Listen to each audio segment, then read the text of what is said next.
Okay,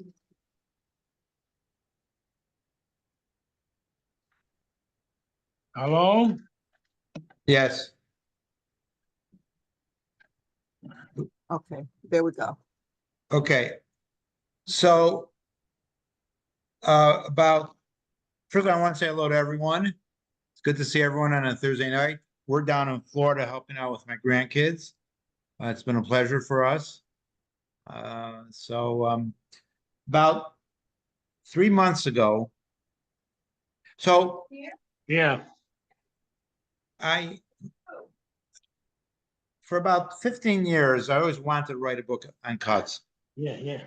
And my idea was that I would read everything previous and then pick and choose what I wanted from the various books on cuts. It was about, I could choose from like close to 10 different books on cuts and pick and choose what I wanted to get a consistent story or however I wanted to do it. However, I have a limitation in that I do not know Hebrew or Yiddish. So Hebrew written about 100 years ago, I could kind of get, even though not fully on ideas.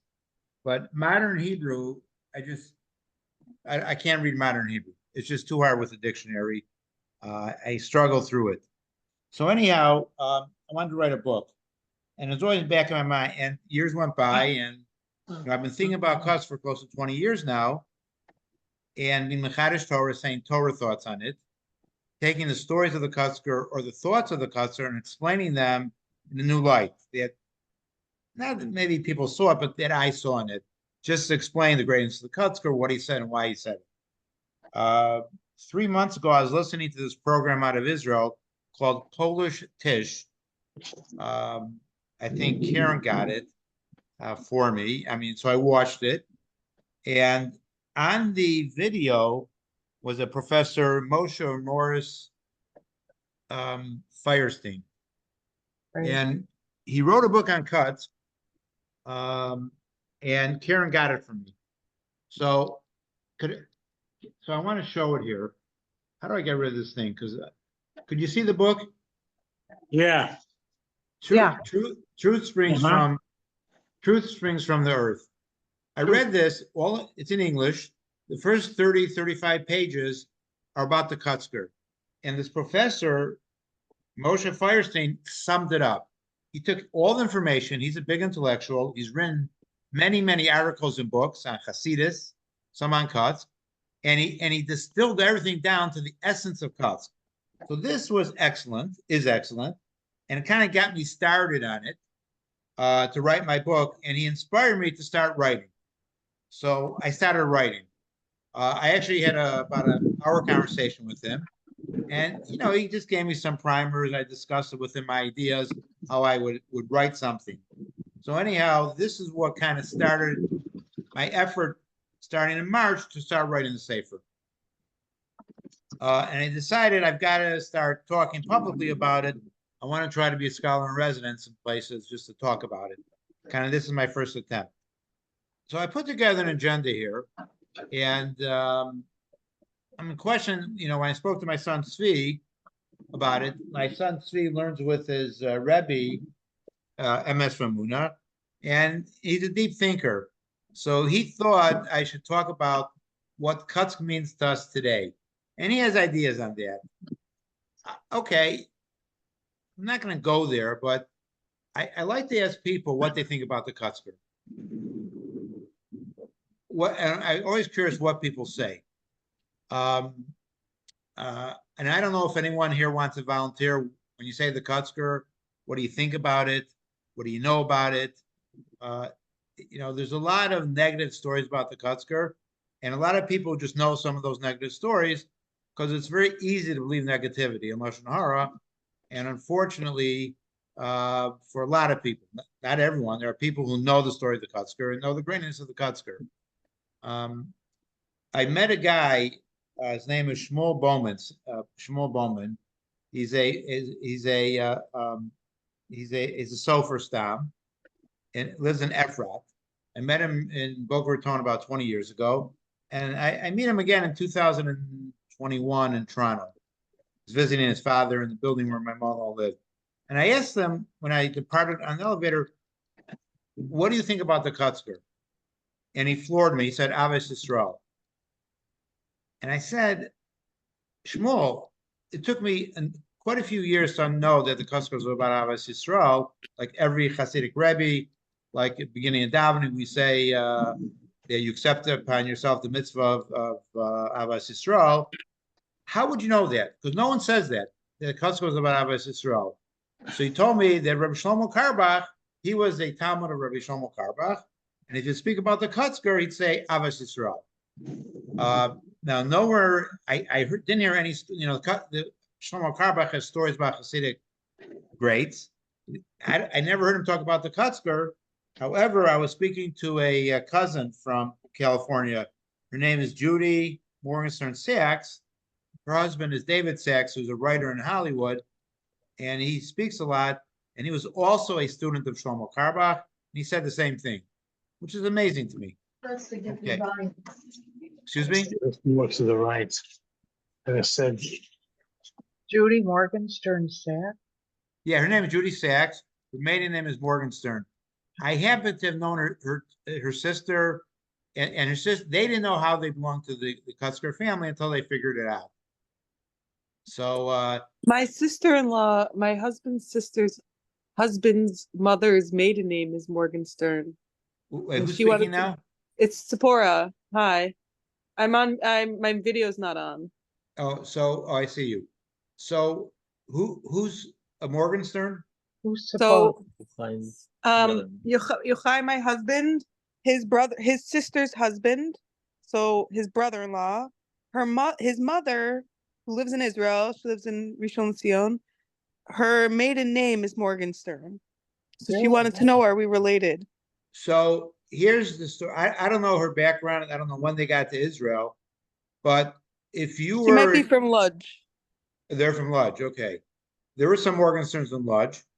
But normally, if you were an Anikel or part of the Kotzker family, your grandfather, your father would have told you.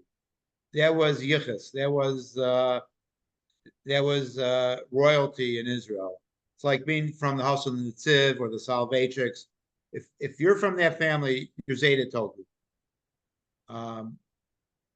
So if no one said anything, they're probably not. That's my rule of thumb. Unless you could tell me or figure it out somehow when you came.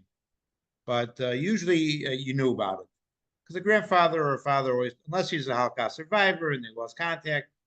So I'd have to speak to her, but that's a general rule. Okay. There were Holocaust survivors, so I'll put you in touch. So put me in touch again, but people lost the connection to pre-war Europe if they're Holocaust survivors. People lost entire families. So Lodz, just to let you know, was a center for Alexander Hasidim. In the 1900s, there were two great Hasidic groups. Ger were the biggest, then Alexander. Alexander was really headquartered in Lodz. Ger was Warsaw. Just to let you know. Just so you know, we found out, so Amitai's wife, Allie, her great-grandfather was the head rabbi of Lodz, which is pretty amazing. What was the name? I forgot. Amitai, do you remember? Herzl I bet you- Hardstark. What? Herzl Hardstark. Was he a Mizrahi guy? Ali, was he Mizrahi guy? Doesn't know. How do you spell the last name? HARCZS No. Z.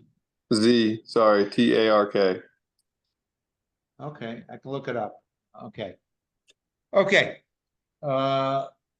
So the question I have to add when I write my sefer, what can I add?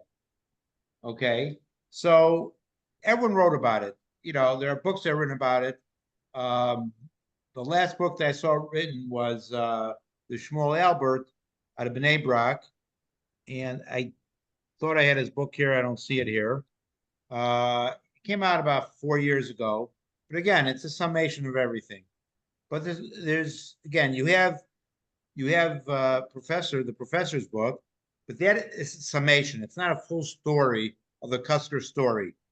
Okay, so I mean, you can read there's Hebrew books on it. Heschel wrote about it in Yiddish, and others. And I'll go through this farm. Okay, but I feel I could add just how I interpret it. And because I am, because my parents got divorced, my father was a survivor, I don't have a Masorah. Meaning, I didn't sit at a Shabbos table with my father telling me stories of the Kotzker. I was too young. I was an American kid. As we like to say, the 6 and 9 Cubs meant more to me growing up. And it wasn't until I was into my 40s that I finally started studying.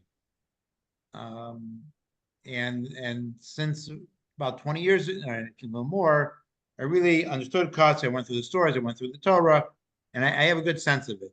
So I want to add, I don't want to call it an American perspective, but a perspective that just to reinterpret all the stories and get a good sense of what was going on.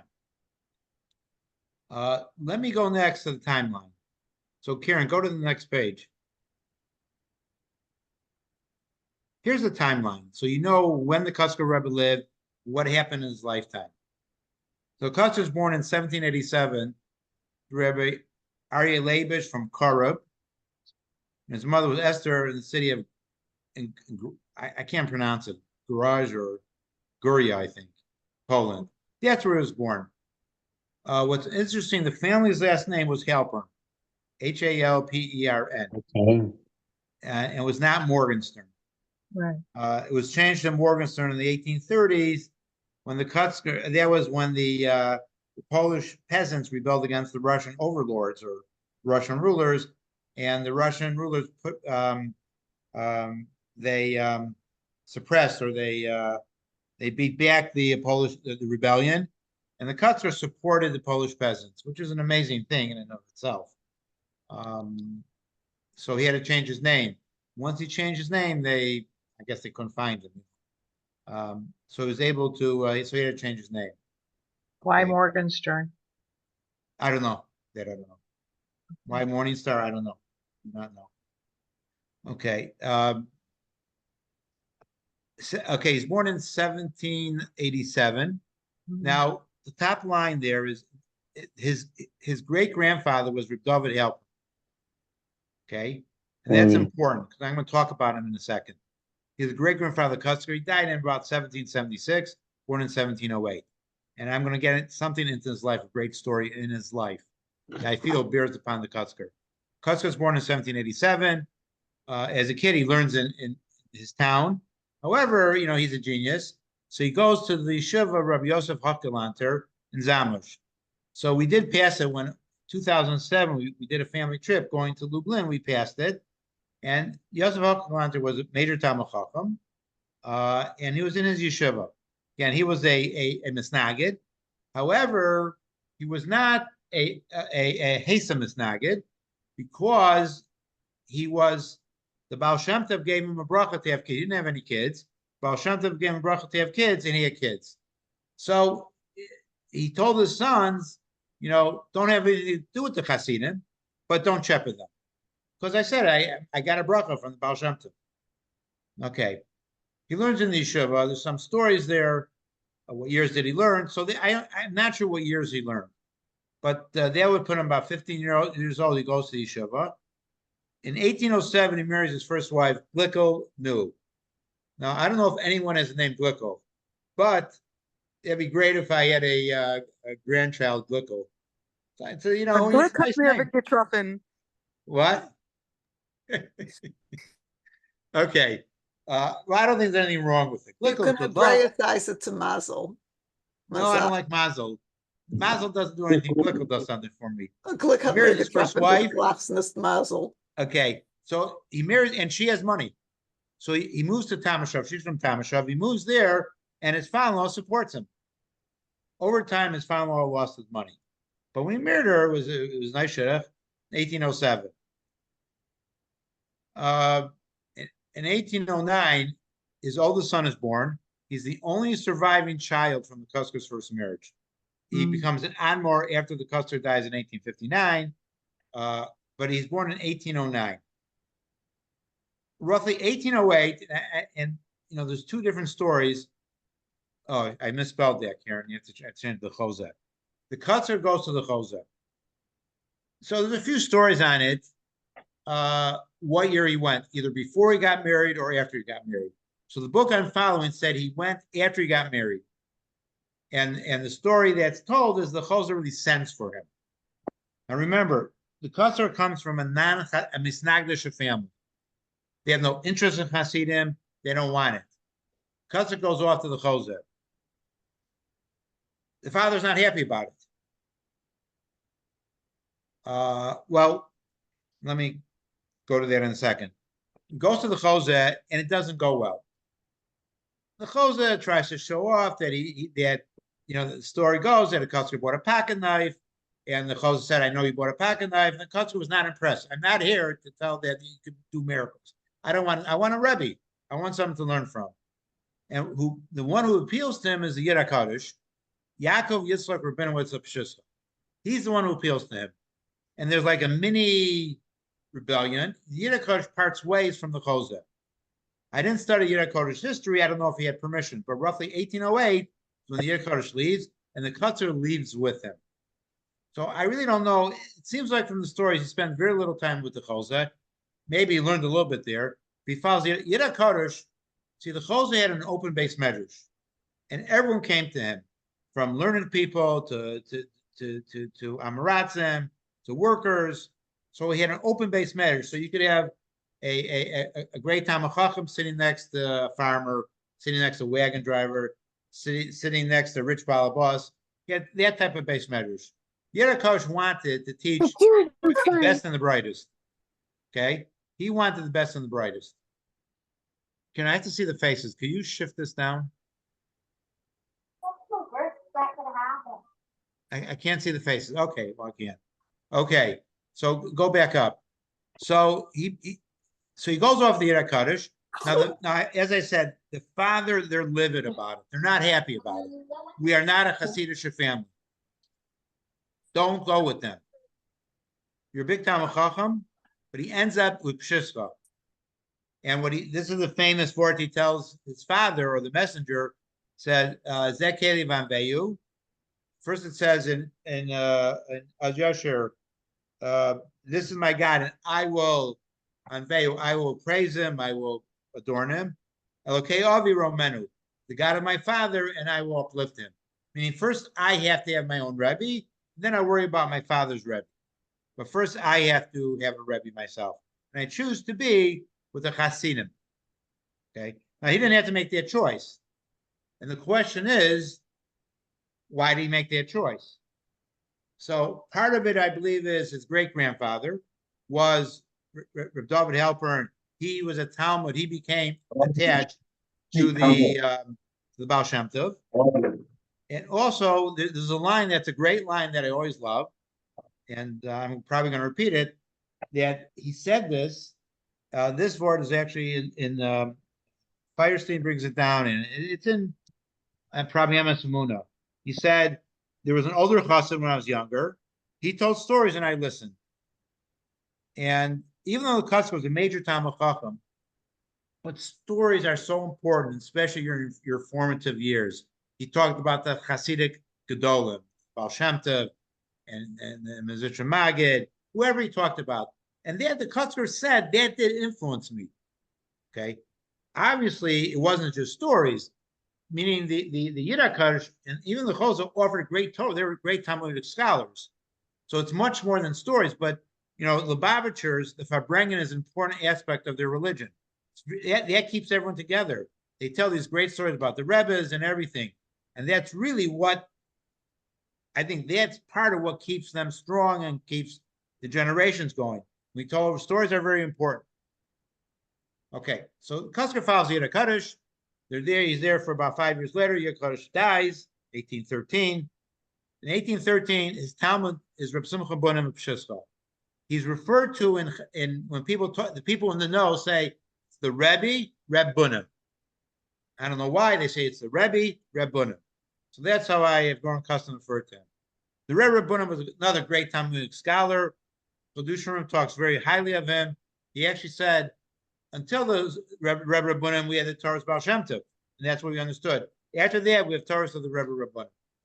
And it was interesting. He was a he was an agent for this rich woman, Tamro, maybe. And then he would go to the markets and he would actually go to the Danzig was a big city. He'd go there and do business.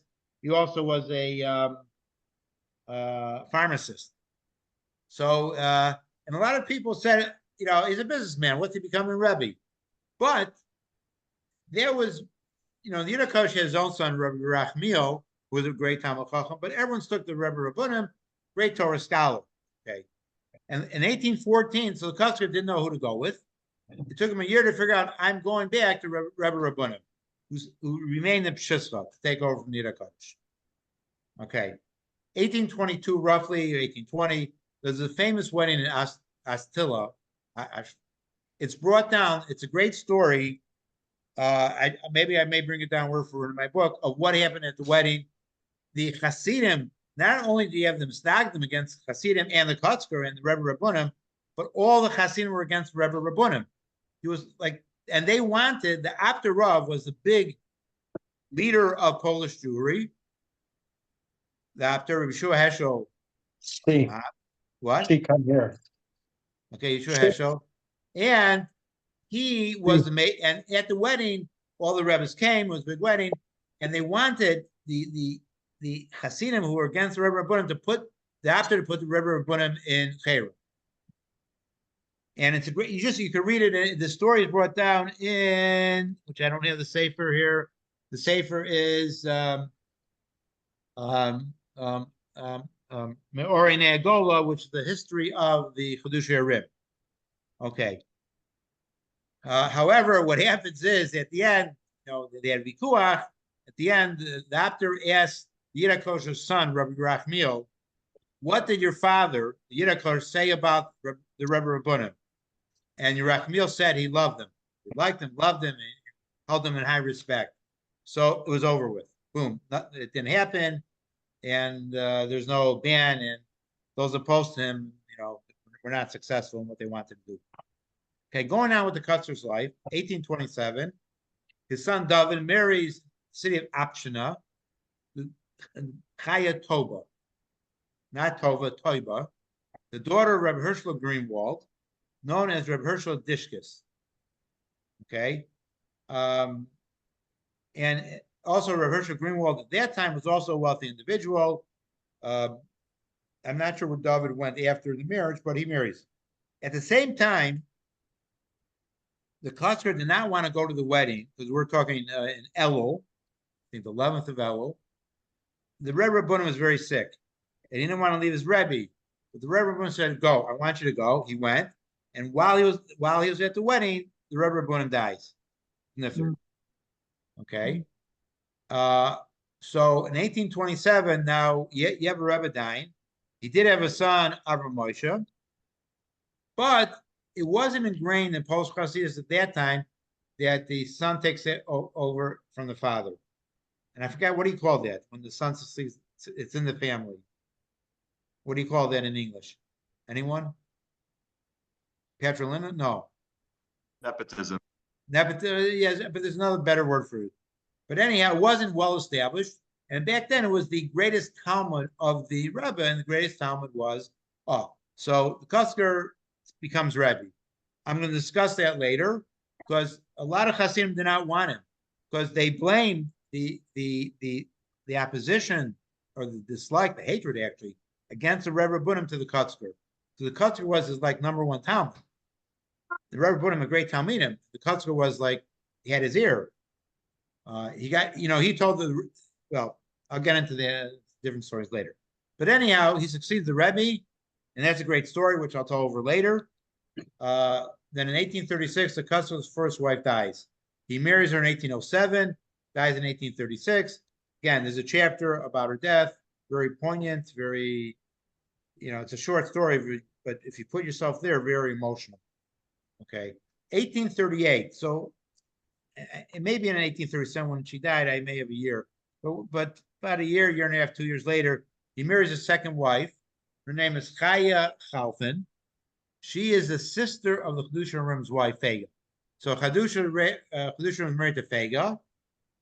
She has a sister, Chaya. Sister Chaya did not get married. And again, that's another story I'm going to tell. But what happened was that that Fega, the father, Ramosha Chalfin, was very wealthy. When it came to Chai, he lost all his money. So he wasn't being read the best shidduchim. But she agreed to it. She knew that the customer was a tzaddik, and she agreed to it. Another great story.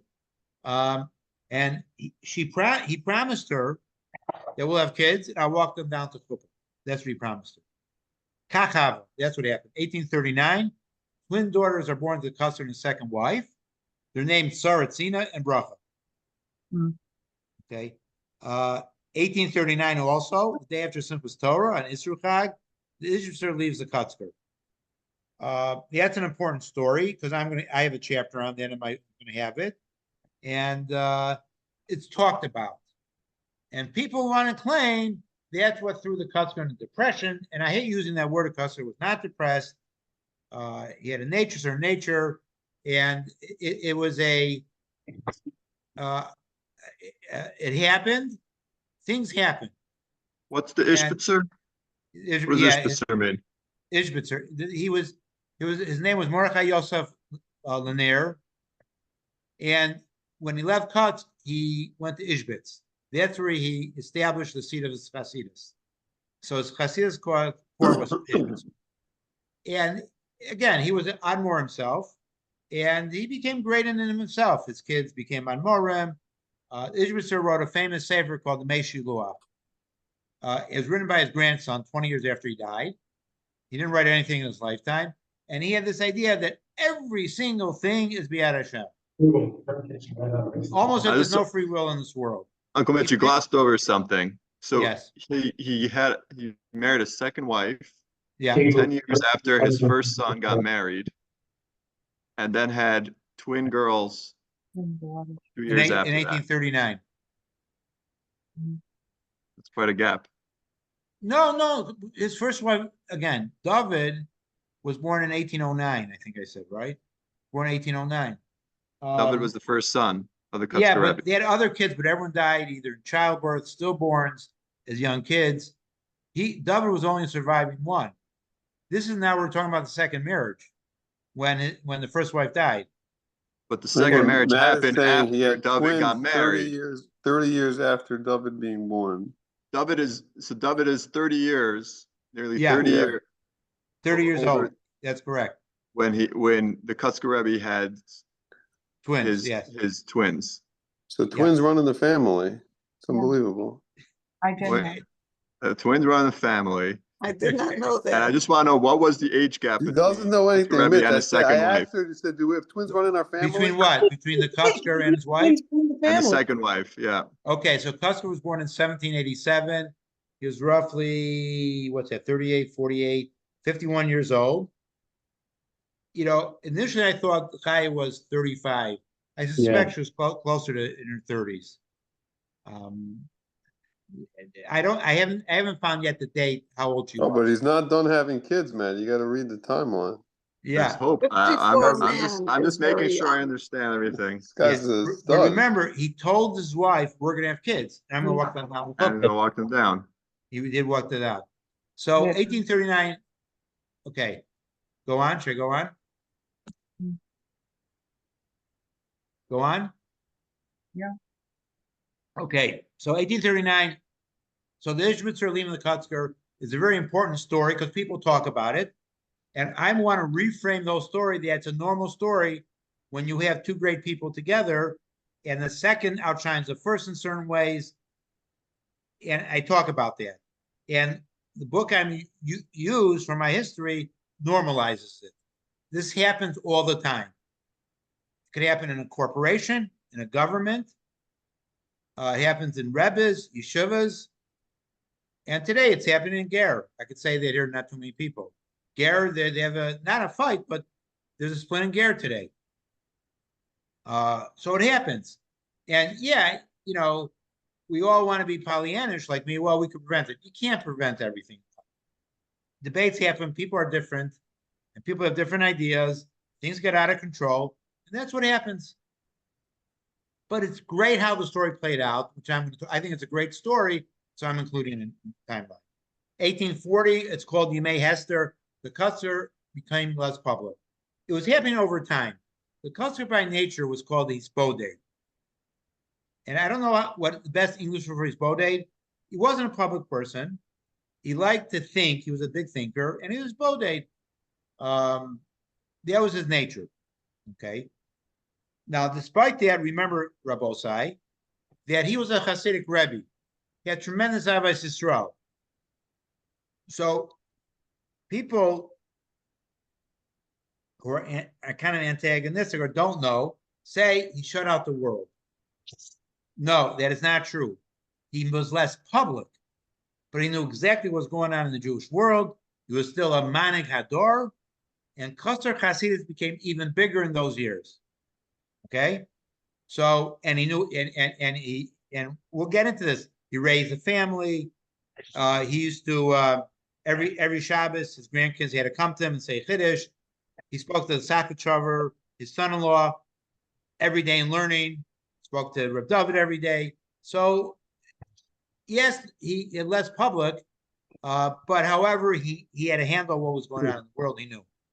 We'll get into some great stories about that. Okay, go down. Also in 1840, Reb Chaim Yisrael Pilev was born. So Reb Chaim Yisrael Pilev is third generation. So Kotzker is first generation. Then you have Reb David second, and then he has a son, David's son, Chaim Yisrael, on the Pilever. Okay, 1840. So Chaim Yisrael Pilev lived. Kotzker dies in Mitchell, 18. so just to be sure, Yeah. Chaim Yisrael was David's son. Yes. So we're talking about a descendant of Glickel, the first wife. Correct. Okay.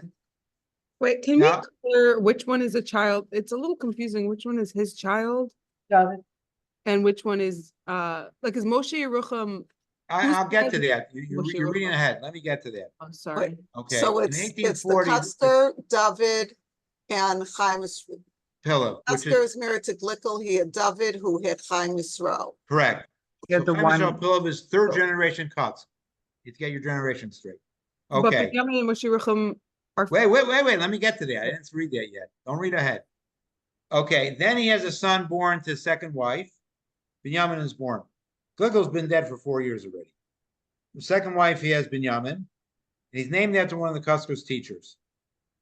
The story is that on his way to the bris, the teacher appeared to him in a dream or the night before in a dream. No, actually, on the way to his bris, he had a daher that his Rebbe, who didn't have a name after him, and he named him Binyamin. His wife asked him why. He said, that's not the name they chose.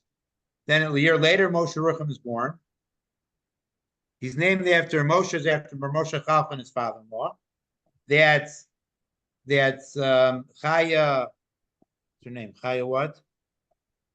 Chaya's father. And Yerucham, Rebbeinu Yerucham. Kotzker loved the Rebbeinu Yerucham, who was I think, an early Rishon. And he's in back of Gemaras. That's 1841. Okay, so by 1841, Kotzker has 4 children he's raising. Babies already still. I mean, twin girls are 2 years old. He's starting to have grandchildren. In 1853, another grandson is born from David. His name is Tzvi Hirsch of Lamaz. So he's a younger brother to Chaim Yisrael. Okay? And he's also a big gadol in his own right. And Judy Morgenstern Sachs is from that Tzvi Hirsch of Lamaz. So I just wanted to put it here, so just to have it in here. Where is Judy Morgenstern? Where is She she lives from? in LA. She's from Mexico City. But who was her father? Okay, so she sent it to me, but she comes from Tzvi Hirsch Lamaz.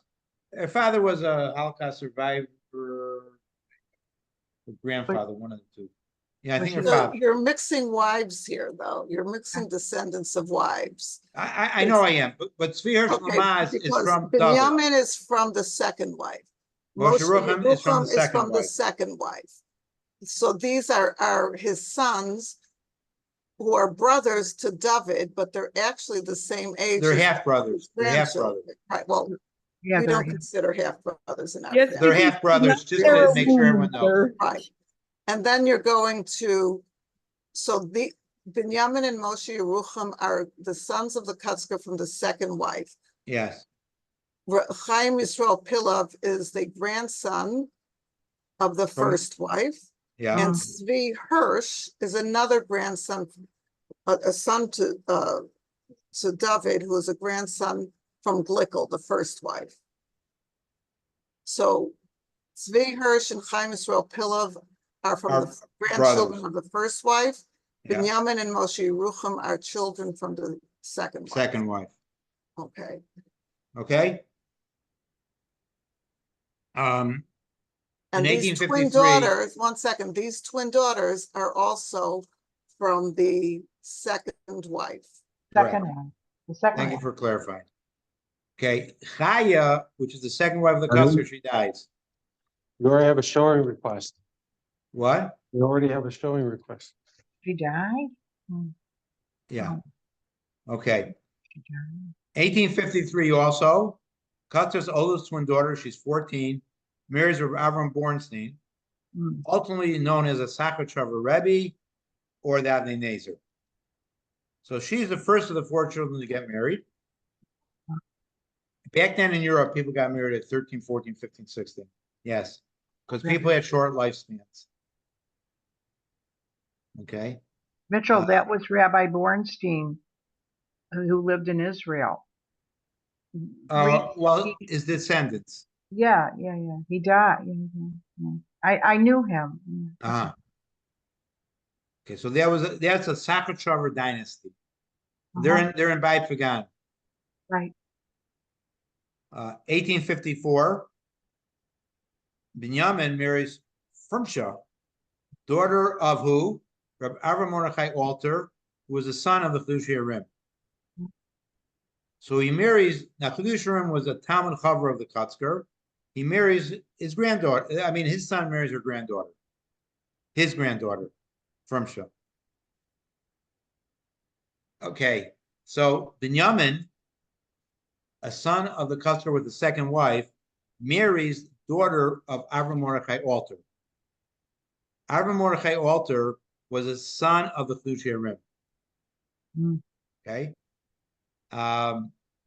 In Ger Chasidus, the name Avram Mordechai is a name. It's like Menachem Mendel and Lubavitch. Everyone has an Avram Mordechai. Okay. He was a Chedush Yerim son. My uncle was Avram Mordechai also, from Circus side. Okay. So not only is the Wait, Kotzker a They're Ger Hasidim. yeah, People not should only know is the that these are Kotzker a Ger brother-in-law to the Sherim, they're also Mechutanim because his son marries his granddaughter, Lisharim's granddaughter. So there's two connections there. I'm sorry, what was the first connection, Mitchell? The Lisharim is a brother-in-law to the Kotzker. They're married to sisters. Oh, right. Second wife is a Right, sister. the second wife, right, that's Yeah, right. yeah. Kaya is a sister of Fega. He married the sister-in-law. Yeah. And then his son marries a granddaughter. Oh, they made the shidduch. They made the shidduch, yeah. Then Moshe Yerucham.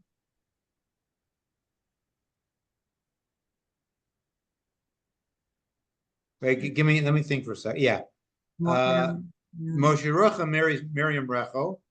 I misspelled that. Daughter of Itchemeyer Blas. He was a big, rich Kotzker chassid. I mean, Ger chassid, not Kotzker. His gravesite still exists in Ger. So if you go to the Ger cemetery, you'll see where the Chedush Yerim is buried. And I believe the Sfasem is his grandson. And in front of them, there's an OL. In front of them is Itchemeyer Blas, his gravesite. Okay. Then in 1855 also, Bracha, the second twin daughter, married Beowulf Rappaport. He was an ancestor of his ancestor was the Shach. I mean, he's the descendant of the Shach. The Shach is a super commentary on Shulchan Aruch, lived in the 1600s, late 1600s. And he was actually lived through Chmielewski massacres and afterwards. And Beowulf Rappaport was a Rav in Kotzker. And he's buried in the row with the Kotzker. Okay, so we're still within the lifetime of the Kotzker. You have a lot of marriages going on.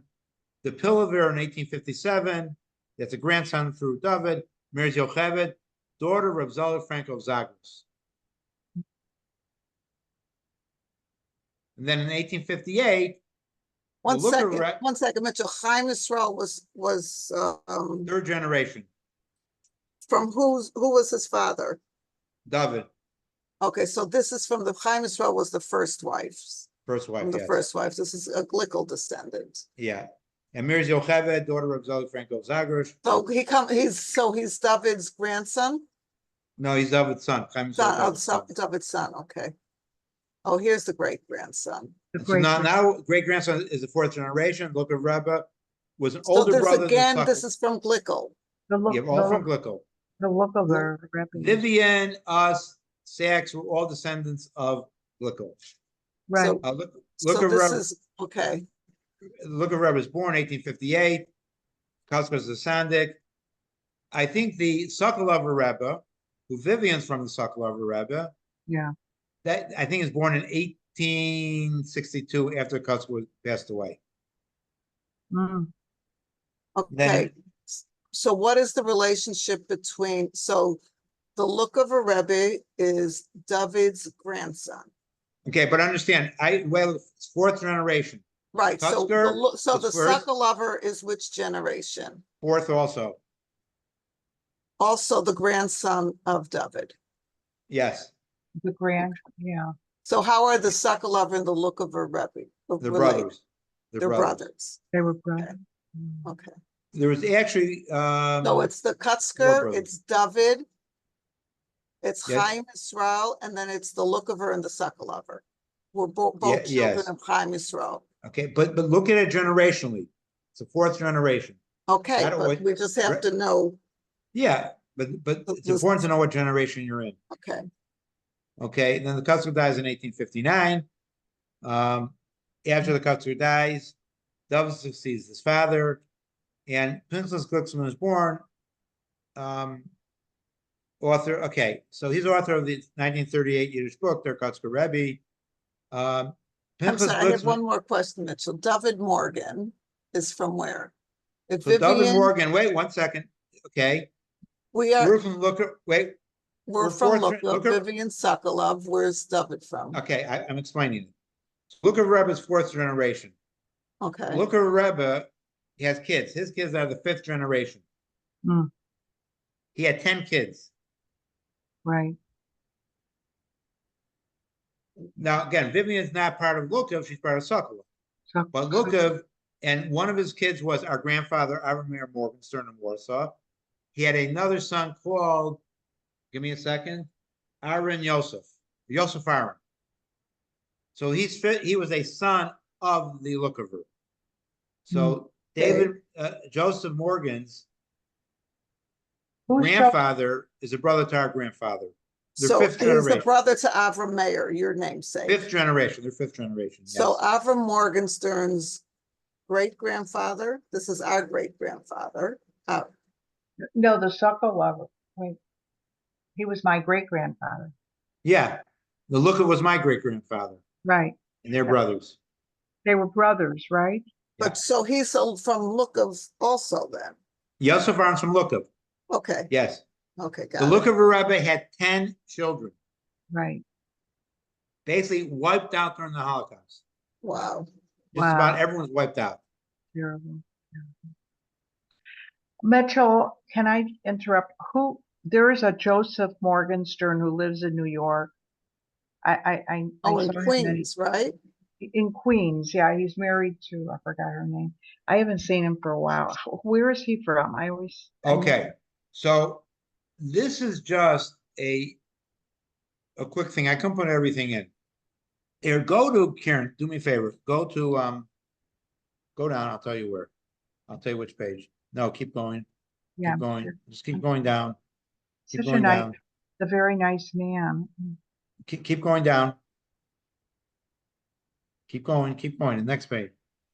It's Oh. page 7 actually. Keep going. Keep going. Keep going down. Okay. So this is what I did for myself. I use this. So again, I literally, so we have Kotzker Rebbe, David, second, third is Chaim Yisrael Pilov. Here, Admor Tzvi Shalukov, so you go across, if you're to put together the Sokolover, now Sokolover was a brother, fourth generation. Okay. Okay, 1 second. Don't go down. Oh, so Matthew, this is our descendant. This is Yeah, how we but go. again, so if you go with Vivian, you have to draw a chart to the right of this where you have the Sokolover.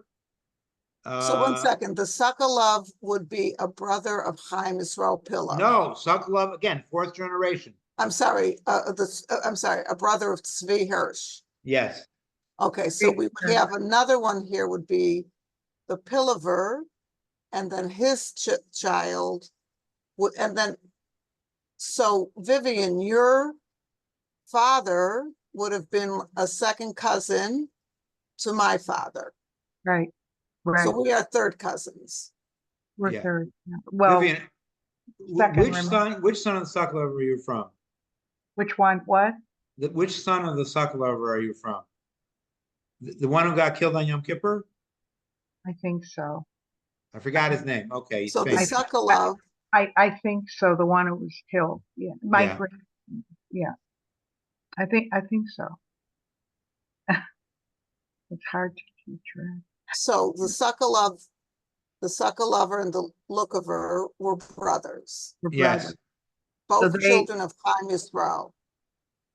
yes. Okay, Now there's- so whereas But Mitchell, you're from Hirsch had Avram Meir, the Sokolover had your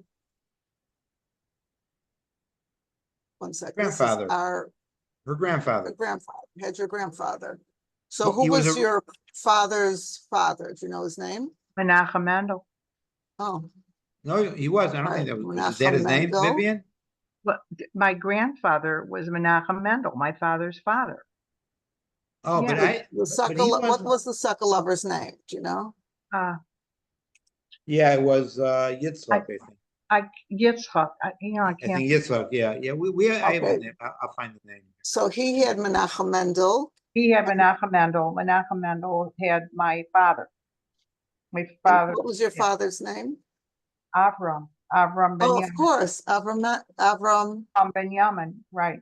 And then- Yeah, Avram Morgenstern. Yes. How do I Right. know? Right. Benjamin, you said? Yeah, that was Yeah. Jetty. Yeah. And then he had He had a Michael.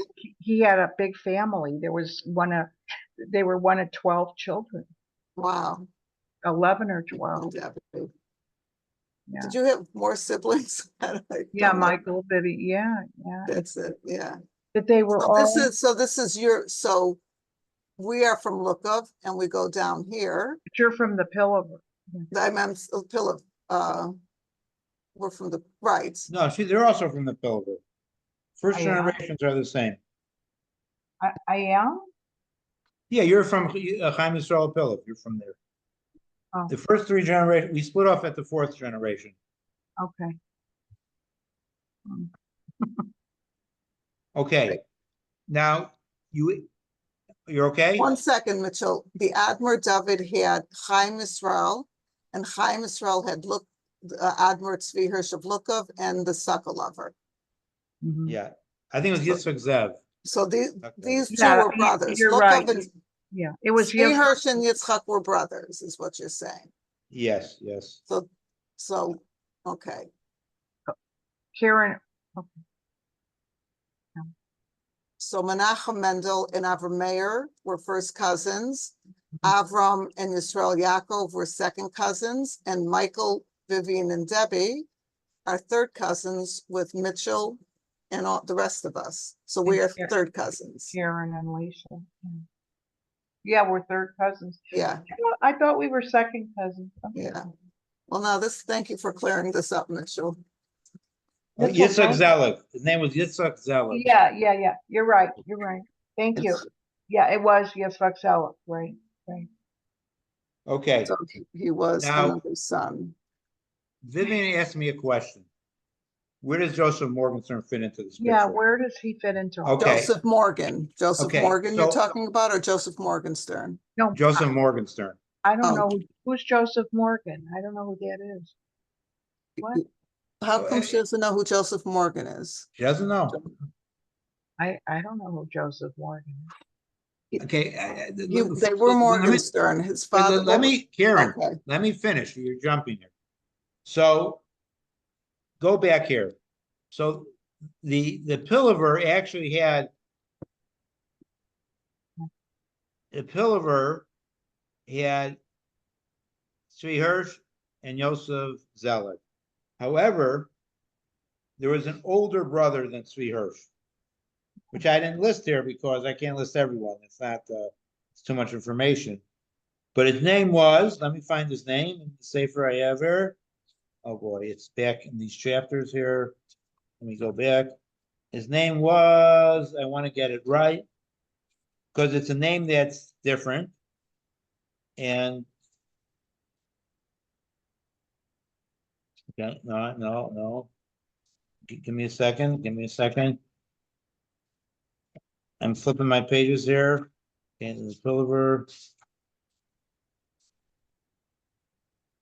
Maz, give me a second. Okay. Oh, actually, you have to go back one more generation. Go back one more. See, you see generation 3 of the Pilliver? Well, there actually, there was Chaim Yisrael Pillav and Lamaz Rebbe, right? Tzvi for Lamaz, right? There was an older son than the Pilliver. His name was Yaakov Yosha, Yudvav Shanayim, Rabbi Yaakov Yosha. And I'm almost sure he comes from Yaakov Yosha. I had to look it up. Really? Oh, okay. It could be one or two, but I know he comes. Actually, I think I don't have all my swarm here to look it up. Very good. So how is he related to us? Well, again, so there's an older brother named Yaakov Yosha. I believe this is from Yaakov Yosha. So David, he actually had 4 sons. The oldest was Yaakov Yosha, then Chaim Yisrael Pillav. Then he had Lamaz Rebbe. Forgot what his name was. I had him before. What was Lamaz Rebbe's name?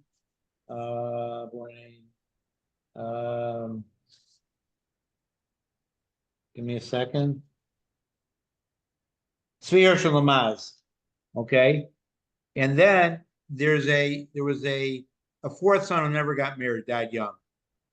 But the oldest son was Yaakov Yosha. No one really knows about him. He didn't want to become a Rebbe. He had first dibs. After David died in 1873, he had first dibs to be the Rebbe. He didn't want it. He said, let my younger brother be Yarshinit, and I'll be his chassid. He was a businessman. Okay. Then in 1906, when the Chaim Yisrael Pillav dies, he feared to be a Rebbe, became a Rebbe. Okay, so I think he's from that. There may be another source, but we'll say he's from that. Now, Yaakov Yosha's kids came to America in the 20s. There's a family in, the last name is, the wife is a Morgenstern, he was a Shoichet. They're in Chinuch and Mir Yeshiva. Their grandson actually graduated from law school with my daughter. I spoke to them a few times. They come from Yaakov Yosha. Some of them got out, came in the 20s to America. But anyhow, okay, so that's the basic timeline. Okay.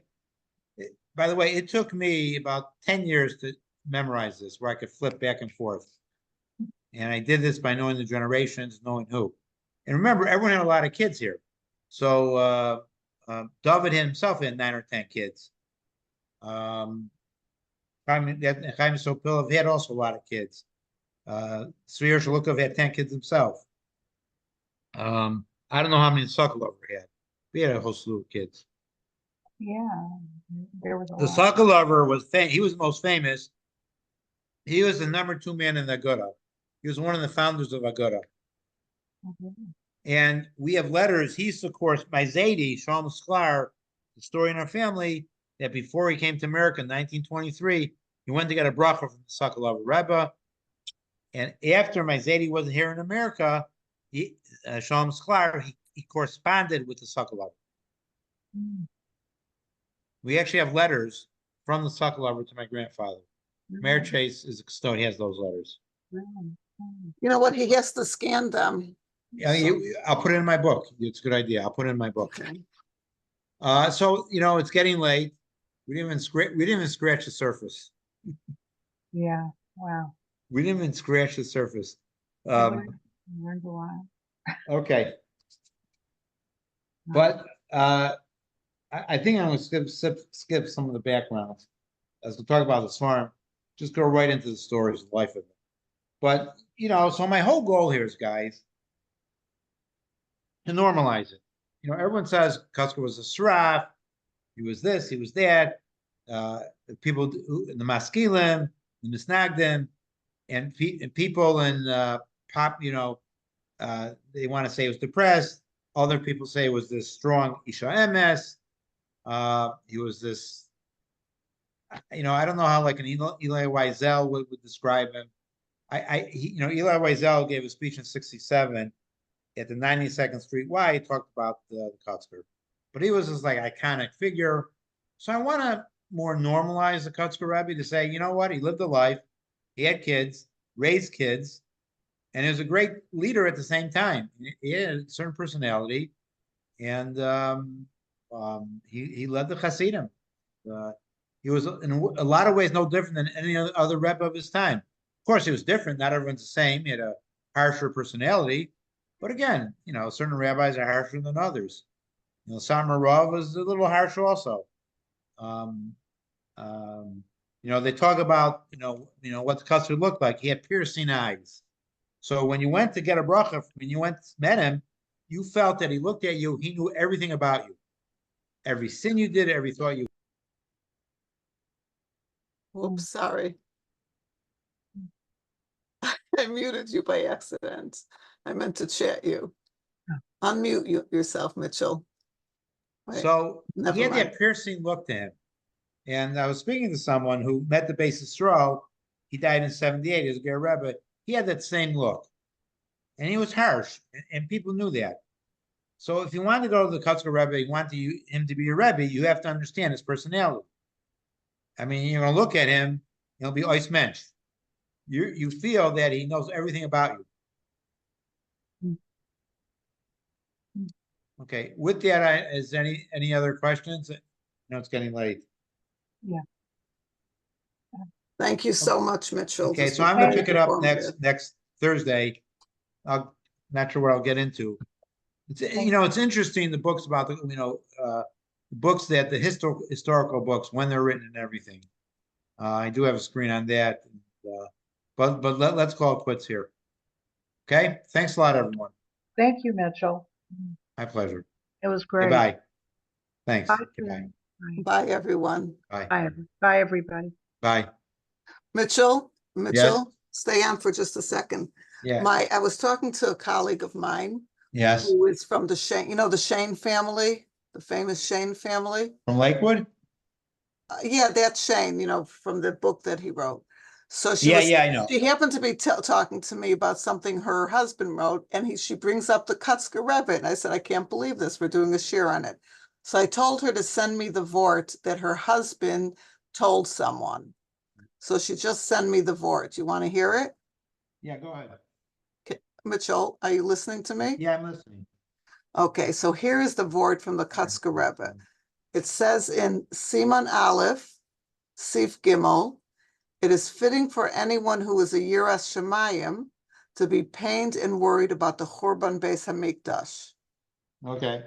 So the Kotzker Rebbe asked, why specifically a Yiras Shemayim?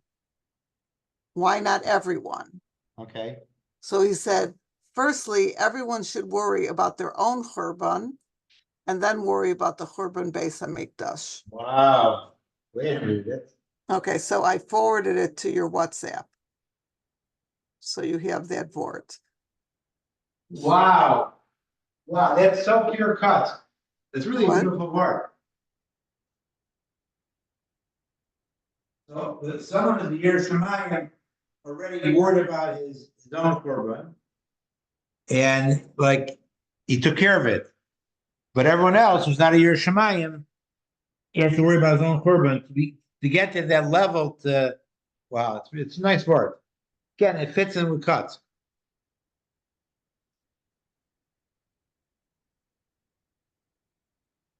Okay, very good. All right, you happy? Yeah, I had so much more. I have another hour. Yeah, so let me just go through something. It's the Kotzker David. David had Chaim Yisrael. Then Chaim Yisrael, the fourth generation is Tzvi Hirsch. He's Tzvi Hirsch. He's actually fourth generation, and the Sokolover. Yeah. The fifth generation is Avram Meir. The sixth generation is our father's sixth generation, and you're the seventh generation Yes. from Kotzk. This is very clear, this one.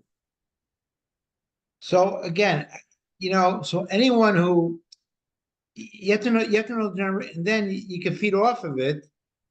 I mean, the truth Okay, yeah, is, there's so many kids that Yeah. it's now what's interesting is that Michael Morgenstern, Vivian's brother, has a grandson. Also, I think I forgot something Morgenstern. He's also rabbi. He married a girl, Lauren Bornstein, who was my student, and Lauren what? Bornstein. She told me, let's go back up, and it all came into a full circle that they believe the Borensteins are from the Sachachav, and it came full circle that this Sachachav Anikel Anikel. married a Kotzker Anikel. Is that Yeah, wild? yeah. And That's that right. is Michael's grandson. Where did I see that? Where did I see? Here. Kotzker's Karen, this is oldest. being recorded. No, I unrecorded it now. I recorded it. I'll send you the link once it comes. But I've already, I stopped recording.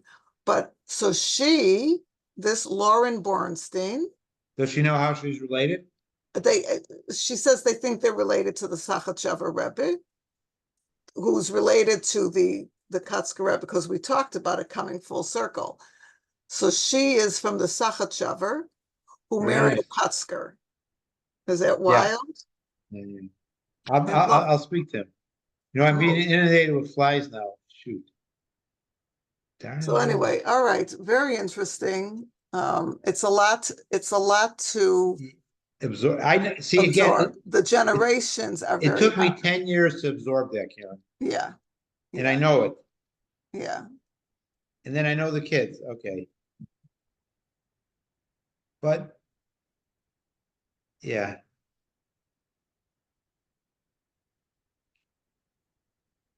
Very interesting. I mean, I didn't even say the whole story with David Halpern. Phenomenal story. You'll dance when you hear it. The way I interpret it. Okay, good. You So know, you have this safer which by Alfasi, I have it. Harabi Makatsk, Harav Dr. Yeah. Yitzchak Alfasi. Yeah, I have it. I sent it to you. You bought it? Now, Karen, he wrote in harder You have Hebrew. Snebo Er Bakatsk. I have that, but those are harder Hebrew. I can't. I don't know what happened to mine. I think you took it.